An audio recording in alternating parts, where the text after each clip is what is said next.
ಏನಕ್ಕೆ ಬದಲಾವಣೆ ಬೇಕು ನಿಮಗೆ?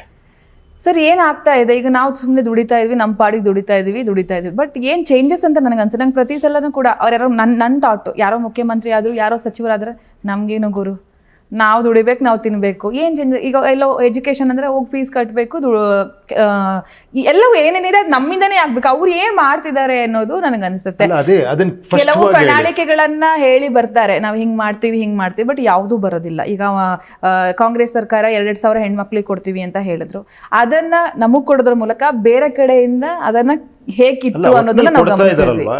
ಎಲ್ಲಿ ಸರ್ ಕೊಡ್ತಾ ಇದಾರೆ, ನಿಲ್ತಾ ಇದೆ, ಈ ತರ ಪ್ರಣಾಳಿಕೆ ಪ್ರಕಾರ ನಡ್ಕೋತಿಲ್ಲ. ಸುಮ್ನೆ ಅದೇ ಆಶ್ವಾಸನೆ. ಆ ಸಂದರ್ಭದಲ್ಲಿ ಇವಾಗ ಇಲ್ಲೂ ಕೂಡ ಮೇ ಬಿ ತಮಿಳ್ನಾಡಲ್ಲೂ ಕೂಡ ನನ್ಗನ್ಸುತ್ತೆ ಏನಪ್ಪಾ ಅಂತಂದ್ರೆ ಅವರು ಕೊಟ್ಟಿರುವಂತಹ ಆಶ್ವಾಸನೆಗಳಿಗೆ ಎಲ್ಲಾದ್ರೂ ಜನ ಆಸೆ ಬಿದ್ದು ಓಟ್ ಹಾಕಿದ್ರ ಅನ್ನೋದು ಕೂಡ ನನ್ನ ತಲೆಯಲ್ಲಿದೆ. ಯಾಕಂದ್ರೆ 8 ಗ್ರಾಮ್ ಚಿನ್ನ ಆಗಿರ್ಬೋದು. ನನ್ಗನ್ಸೋದು ಇಲ್ಲ, ನನಗೆ ಅದು ಜಾಸ್ತಿ ಇದಾಗಿಲ್ಲ ಅನ್ಸುತ್ತೆ ನನಗೇನೋ. ಯಾಕಂದ್ರೆ ಈ ಜೆನ್ಜಿ ಒಂದು ಇದೆಯಲ್ಲ, ಒಂದು ಯಂಗ್ಸ್ಟರ್ಸ್ ಒಂದು ಪವರ್ ಇದೆ.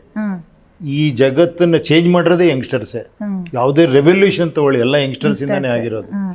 ಆ ಯಂಗ್ಸ್ಟರ್ಸು ಅತಿ ಹೆಚ್ಚು ಜನ ಬಂದು ಸ್ವಯಂ ಪ್ರೇರಿತವಾಗಿ ಸಪೋರ್ಟ್ ಮಾಡಿ ಒಂದು ಬದಲಾವಣೆ ಬೇಕು ಅಂತ ಹಾಕಿದ್ದಾರೆ. ಅದಂತೂ ಒಪ್ಕೊಳ್ಳೇಬೇಕು. ನೀವು ಯಾರೋ ವಯಸ್ಸಾದವ್ರು ಬಂದು ಓಟ್ ಹಾಕಿದ್ರು ಅನ್ನೋದನ್ನ ಹೈಲೈಟ್ ಮಾಡ್ತೀವಿ ನಾವು, ಗೊತ್ತಾ ನಿಮ್ಗೆ? ನಾನು ಹೇಳೋದು ಕರೆಕ್ಟ್, ಸಂತೋಷ, ವಯಸ್ಸಾದವ್ರು ಬಂದು ಓಟ್ ಹಾಕ್ತಿದ್ದಾರೆ ಅಂತ. ಆ್ಯಕ್ಚುಲಿ ಆಗ್ಬೇಕಾಗಿರೋಂಥ ಯಂಗ್ಸ್ಟರ್ಸ್ ನಿಂತಿರೋದು ಒಂದು ವಿಡಿಯೋ ಮಾಡಿ ಹಾಕ್ಬೇಕು. ನೋಡಯ್ಯ, 20-22 ವರ್ಷದ ಕಾಲೇಜ್ ಹುಡುಗರೆಲ್ಲ ನಿಂತಿದ್ದಾರೆ ಎಲೆಕ್ಷನ್ಗೆ ಓಟ್ ಹಾಕಕ್ಕೆ ಅನ್ನೋದು ಎಷ್ಟು ಅದ್ಭುತ ಅಲ್ವಾ? ಯಾಕಂದ್ರೆ ಇವ್ರದ್ದು ಫ್ಯೂಚರ್ಗೋಸ್ಕರ ಓಟ್ ಹಾಕ್ತಿರೋದು. ಅವರೆಲ್ಲ ನೋಡ್ಬಿಟ್ಟಿದ್ದಾರೆ, ಏನು ಹೇಳಿ 90 ವರ್ಷದವ್ರು ಯಾರೋ ಓಟ್ ಹಾಕಿದ್ರು ಅನ್ನೋದು ನಾವು ಹೈಲೈಟ್ ಮಾಡ್ತೀವಿ. ಆ್ಯಕ್ಚುಲಿ ಯಂಗ್ಸ್ಟರ್ಸ್ ಓಟ್ ಹಾಕೋದು ಹೈಲೈಟ್ ಮಾಡಬೇಕು. ಆ ಬದಲಾವಣೆ ತಮಿಳ್ನಾಡಲ್ಲಿ ಆಗಿದೆ ಅಂತ ಅನ್ನಿಸ್ತಾ ಇದೆ ನನಗೆ. ಅವ್ರು ಇದುವರೆಗೆ ಆಗ್ತಿರ್ಲಿಲ್ಲ ಅಂತಲ್ಲ, ಅತಿ ಹೆಚ್ಚು ಯಂಗ್ಸ್ಟರ್ಸು ಇದಕ್ಕೆ ಸಪೋರ್ಟ್ ಮಾಡಿದ್ರು. ಅದೊಂದು ದೊಡ್ಡ ಬದಲಾವಣೆ. ಅದಾಗುತ್ತೆ ನನ್ನ ಪ್ರಕಾರ ಎಲ್ಲ ಕಡೆನೂ ಕೂಡ. ಅವನ್ ಬದಲಾವಣೆ ಬಯಸ್ತಿದ್ದಾರೆ. ಬಟ್ ನಾನು ಅದಕ್ಕೆ ಮುಂಚೆ ಕೇಳೋದು, ನಾನು ಈ ಮೂಲಕ ಜನನೂ ಕೇಳ್ತೀನಿ, ಈ ಬದಲಾವಣೆ ಓಕೆ ನೀವು ಹೇಳ್ತಿದ್ರೆ ಯಾಕೆ ಬೇಕು ಅಂದರೆ, ಸರ್ ಈ ಥರ ಮ್ಯಾನಿಫೆಸ್ಟೋ ಹೇಳ್ತಾರೆ, ನಮ್ಮ ಹತ್ರನೇ ದುಡ್ಡು ಇಸ್ಕೊತಾರೆ ಅಂತ. ಓಕೆ, ಹಂಗಂದ್ರೆ ನಿಮ್ಗೆ ಏನಾಗಬೇಕಾಗಿದೆ? ಅದು ಕ್ಲಾರಿಟಿ ಇದೆಯಾ? ಏನು ಬೇಕು ಆ್ಯಕ್ಚುಲಿ ನಿಮಗೆ? ಸರ್ ಒಂದು ರೀತಿಯಲ್ಲಿ ಎಲ್ಲವೂ ವ್ಯವಸ್ಥಿತವಾಗಿ ಆಗಬೇಕು. ಯಾವ ಥರ? ಬಡತನ ಅಂತ ಬಂದಾಗ ಅದನ್ನು ನಿರ್ಮೂಲನೆ ಹೇಗೆ ಮಾಡಬೇಕು, ಹೇಗೆ ನಿರ್ಮೂಲನೆ ಅದೆಲ್ಲ ಪ್ಲಾನ್ ಮಾಡಬೇಕು. ಈಗ ನಾವು ಪ್ಲಾನ್ ಆಗಿ ಹೋಗ್ಬೇಕು. ಬಡತನ ಅಂತ ಬಂದಾಗ, ಶಿಕ್ಷಣ ವ್ಯವಸ್ಥೆ ಅಂತ ಬಂದಾಗ ಕೇಳಿ, ನಾನೇ ಅದಕ್ಕೆ ಒಂದು ಇದು ಹೇಳ್ತೀನಿ.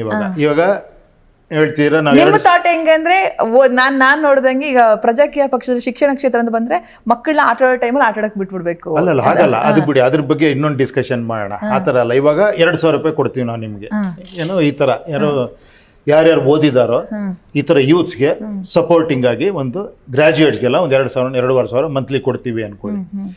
ನಾನು ಅದನ್ನೇ ಇನ್ನೊಂದು ಥರ ಹೇಳ್ತೀನಿ, ಕೊಡೋದು ತಪ್ಪಲ್ಲ, ಕೊಡಬೇಕು ಆ್ಯಕ್ಚುಲಿ. ಬಿಕಾಸ್ ಎಲ್ಲರಿಗೂ ಅವ್ರವ್ರದ್ದೇ ಪ್ರಾಬ್ಲಮ್ಗಳಿರುತ್ತೆ. ಅದು ಕೊಟ್ಟಾಗ ಒಂದು ಒಳ್ಳೇದಾಗುತ್ತೆ ಎಷ್ಟೋ ಜನಕ್ಕೆ. ಕೊಟ್ಟು ಅವ್ರಿಗೊಂದು ಕೆಲಸನೂ ಜೊತೆಲಿ ಕೊಡಿ. ಆ 2,500ಕ್ಕೆ ಚಿಕ್ಕದಾಗಿ ನಾನು ಹೇಳ್ತಿರೋದು, ಸುಮ್ಮನೆ ಹೇಳ್ತೀನಿ, ನಾನು ರಫ್ ಐಡಿಯಾ ಅದು. ಫಾರ್ ಎಕ್ಸಾಂಪಲ್, ಪೊಲೀಸ್ ಫೋರ್ಸ್ ನಮ್ದು ಕಡಿಮೆ ಇದೆ ಅನ್ಕೊಳ್ಳಿ. ಇವತ್ತು ನಮ್ಮ ಜನಸಂಖ್ಯೆಗಿರೋ ಪೊಲೀಸ್ ಅವರು ಕಡಿಮೆ ಇದ್ದಾರೆ. ನಾನು ಹೇಳಿದ್ದೊಂದು ಸ್ಟೈಪಂಡ್ ಥರ 2,500 ಕೊಟ್ಟು ಒಂದು ವಾರಕ್ಕೆ 1-2 ದಿನ ಅವ್ರಿಗೆ ಡ್ಯೂಟಿ ಕೊಡಿ. ಅಟ್ಲೀಸ್ಟ್ ಅವ್ರು ಲೆಟ್ ದೆಮ್ ವರ್ಕ್. ಟ್ರಾಫಿಕಲ್ಲಿ ಇನ್ಯಾವುದ್ರಲ್ಲೋ ಸಾಧ್ಯನಾ ಸರ್? ಅಲ್ಲಲ್ಲ, ಖಂಡಿತ ಮಾಡ್ತಾರೆ.